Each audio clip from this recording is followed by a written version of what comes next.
Coach, okay lang ba na bicep lang ang palakihin kasi baguhan pa lang ako sa gym? Ganito yan. Medyo mahaba yung explanation, no? Pero paiiksiin na lang natin na sobra. Sa pinakamadaling paraan na lang.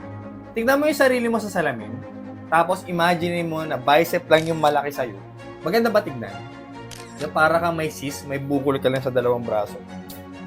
So, sa lahat sa mga nagtatanong, Coach, okay lang ba na chest lang tapos tricep lang yung workout ko? Ito na yung kasagutan. So, tignan nyo lang yung sarili nyo sa salamin, imagine nyo yung sarili nyo na yun lang yung malaki, yun lang yung may bukol sa katawan nyo, hindi siya magandang tignan. Kung maganda pa rin na may tinatawag tayong proportion. Total pupunta ka rin lang ng gym, sulitin mo na. Pagandahin mo na yung bawat parte ng katawan mo. I-maximize mo na yung ganda ng katawan mo. So, imagine nyo lang yung mga taong hindi nagde-legs. Maganda yung upper, tapos walang legs, kung tawagin yung chicken legs. Maganda pa rin yung physique na tinatawag at yung proportion na tinatawag.